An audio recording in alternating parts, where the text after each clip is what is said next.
Good morning student. आज हम जो पढ़ने वाले हैं वो है क्लास 11 बिजनेस स्टडी के चैप्टर 3 निजी सार्वजनिक व वैश्विक प्रतिष्ठान के पार्ट 3, जिसके अंतर्गत आज हम समझेंगे सार्वजनिक क्षेत्र के उपक्रमों के स्वरूप।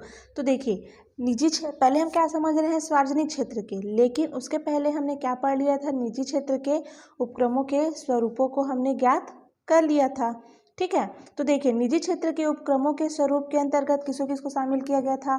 तो निजी क्षेत्र प्राइवेट सेक्टर के अंतर्गत संगठनों पर स्वामित्व मतलब स्वामी व्यवसायी व उद्यमियों का होता है, जो हम पहले ही देख चुके हैं। जैसे क्या क्या पढ़े थे हम, एकल स्वामित्व के बारे में जाने थे, संयुक्त हिंदू परिवार, साझेदारी, संयुक्त पूंजी कंपनी और सहकारी समिति।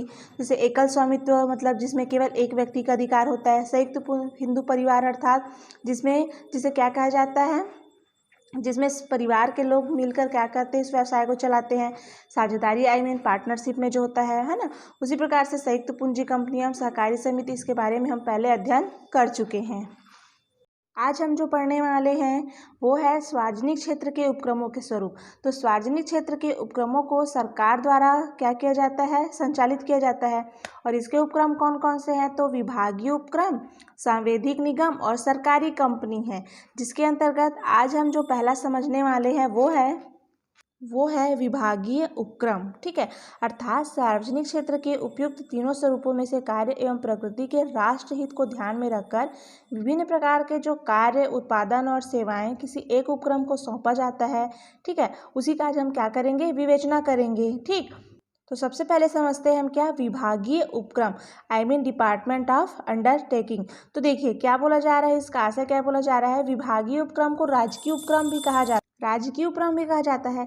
अर्थात इसका पूर्ण स्वामित्व एवं नियंत्रण किसके हाथ में होता है, सरकार के हाथ में होता है। किसके पास होता है, सरकार के पास रहता है। अन्य शब्दों में इसे शासकीय उपक्रम भी कहा जाता है। देखिए, अब एक ही शब्द का तीन नाम हो गया, एक तो हो गया विभागीय, दूसरा हो गया राजकीय और तीसरा हो गया क्या, शासकीय उपक्रम भी कहा जाता है। अर्थात सार्वजनिक संगठन का यह बहुत ही क्या है, प्राचीन स्वरूप है। इस उपक्रम की आवश्यकता उद्योगों में होती है, जहां राष्ट्रीय सुरक्षा की आवश्यकता होती है। अर्थात इन उपक्रमों के कार्यों की जानकारी गोपनीय रखना बहुत ही आवश्यक होता है। विभाग का कार्य संचालन उच्च अधिकार प्राप्त अधिकारी द्वारा किया जाता है। ठीक है, जिसके लिए क्या किया जाता है, प्रबंधन के लिए विभागीय संगठन अर्थात सही अर्थ में एक सोपानिक संस्था होता है, जिसके कार्यों के लिए उसका अध्यक्ष मंत्री होता है, जो मंत्रिमंडल और संसद के प्रति उनके कार्यों का क्या करता है, उत्तरदायित्व होता है। इस विभाग का प्रशासन स्वाभाविक रूप से विभाग के वरिष्ठ लोक सेवकों के हाथों में रहता है और वित्त नियंत्रण राजकीय नीति या कोष के अधीन रहता है। देखिए, उसके बावजूद भी विभागीय संगठनों में जैसे क्या क्या आ गया, रेलवे, डाक एवं तार, सिक्योरिटी पेपर मिल। अब देखिए ये सिक्योरिटी पेपर मिल है क्या, तो यहाँ क्या होता है, यहाँ पर नोट, टिकटें एवं स्टाम्प पेपर के कागज बनाए जाते हैं। और सबसे बड़ा मध्य प्रदेश में इस प्रकार का मिल कहाँ है, देवास में है बोला जा रहा है। ठीक है, दूसरा हो गया तारापुर एटॉमिक पावर स्टेशन, फिर है Kolar gold mines and India security press. अब देखिए इंडिया सिक्योरिटी प्रेस भी बोला जा रहा है, तो इसका अर्थ क्या है, तो यहाँ पर नोट, टिकटें व रबर स्टाम्प पेपर की छपाई के कार्य होते हैं। अस्त्र शस्त्र निर्माण आदि क्या है, प्रमुख है। तो ये क्या हो गया हमारा विभागीय उपक्रम के विशेषताएं। तो देखिए विभागीय उपक्रम की सबसे पहला और बहुत ही बड़ा विशेषता क्या बोला जा रहा है, सरकारी निवेश। तो इन उपक्रमों को स्थापित व संचालित करने में संपूर्ण खर्च अर्थात निवेश सरकार द्वारा किया जाता है, जिसमें निजी को उनमें पूंजी लगाने पर प्रतिबंध रहता है। अर्थात निजी जो उद्योगपति होते हैं उसमें उन पर पूंजी लगाने का उनको रोक रहता है। इसका आय व व्यय सरकारी कोष व आय व व्यय मानी जाती है। दूसरा विशेषता में बोला जा रहा है बजट संसद द्वारा जो सरकारी विभाग, इसका जो विभागीय उपक्रम का जो सेकंड विशेषता में बोला जा रहा है, तो जिसका जो बजट है वो सरकारी उपक्रमों पर होने वाला संपूर्ण व्यय और आय बजट संसद द्वारा बजट सत्र के दौरान पारित किया जाता है। यह बजट विभाग के प्रमुख अधिकारी एवं विभाग के मंत्री दोनों वित्त मंत्री के निर्देशानुसार तैयार किए जाते हैं।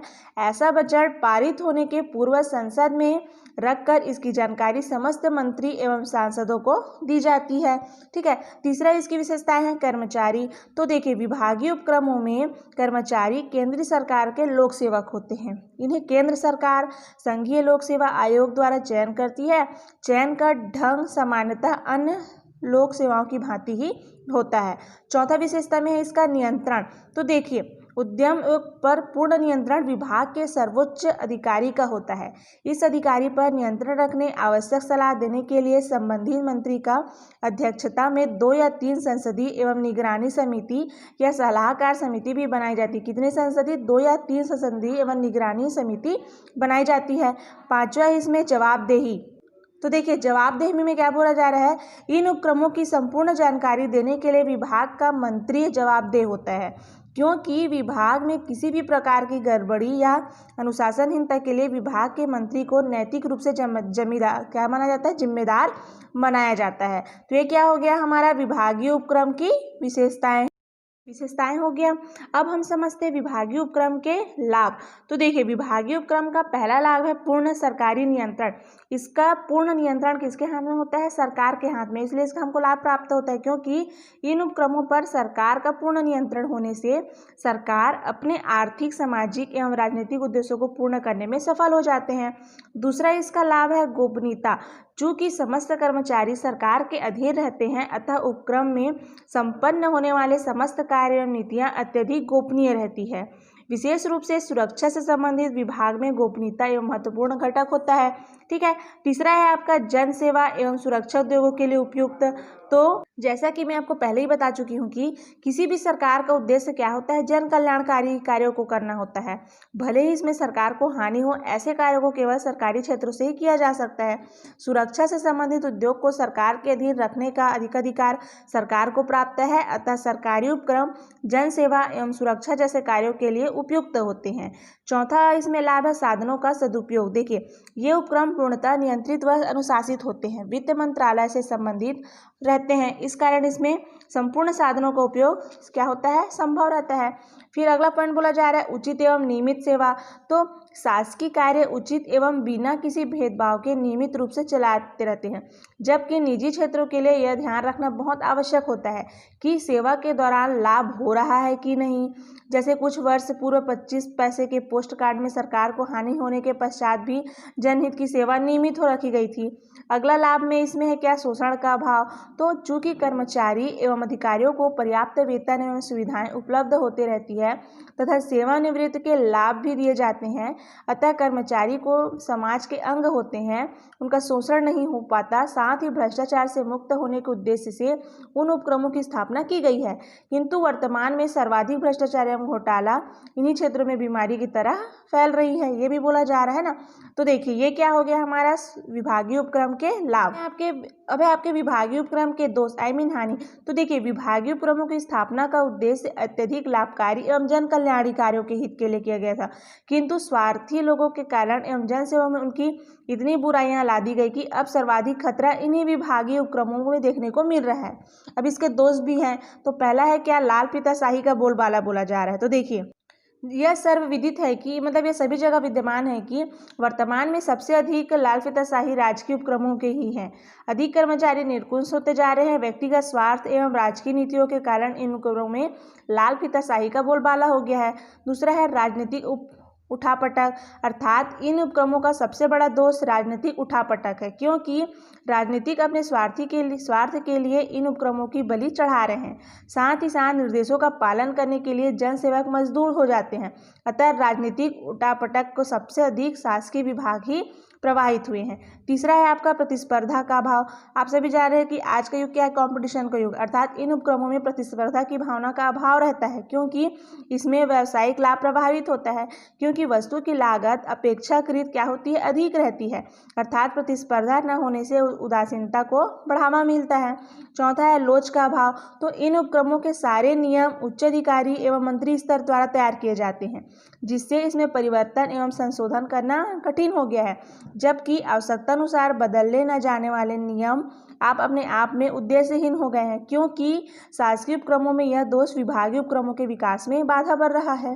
पांचवा है इसमें योग्य कर्मचारी का अभाव। तो देखिए, वास्तव में कर्मचारी का उचित ढंग से चयन न हो पाने के चयन में भर्ती भतीजावाद पनपने के कारण योग्य कर्मचारियों की नियुक्ति नहीं हो पा रही है। तो चयन देखिए, इसमें भविष्य के उपक्रम अनेक परेशानियों में क्या हो रहा है, पड़ जाता है। योग्य कर्मचारी के अभाव में मुख्य कारण सरकारी की जन कल्याणकारी नीतियाँ होती है। छठवां इसमें कर्मचारियों में अभिरुचि।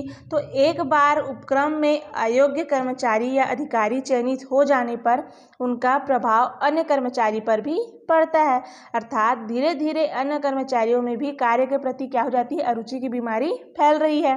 सातवां इसमें राजनीतियों का हस्तक्षेप। तो देखिए, सरकारी उपक्रमों में राजनीति का हस्तक्षेप दिनों दिन बढ़ता जा रहा है, जिसके कारण जन कल्याणकारी कार्य क्या हो रहे हैं, बहुत ही प्रभावित हो रहे हैं।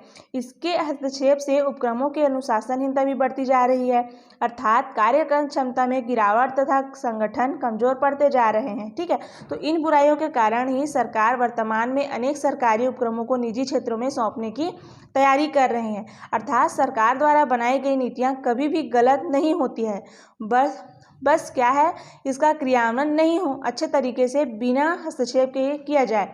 जिस उद्देश्य या तरीकों को ध्यान में रखकर नीतियां बनाई जाती है, वास्तव में नीतियां नियमों से कार्य न करने से कुछ न कुछ प्रतिनिधि समाज विरोधी तत्व या स्वार्थी उच्च अधिकारी क्या होता है, दबाव डालता है। एक महत्वपूर्ण वाक्य यहाँ स्मरण करना होगा कि समस्त नियमों का शिथिल करते हुए कार्य किया जाए। एक वाक्य का पुनः दुरुपयोग हुआ है, जबकि विशेष परिस्थितियों में ऐसा किया जाना चाहिए। राजकीय उपक्रम एक अच्छी सोच है, किंतु इस सोच के अच्छे परिणाम निकालने की संभावना अब कम दिखाई दे रही है। तो ये क्या हो गया, हमारा विभागीय उपक्रम के दोष।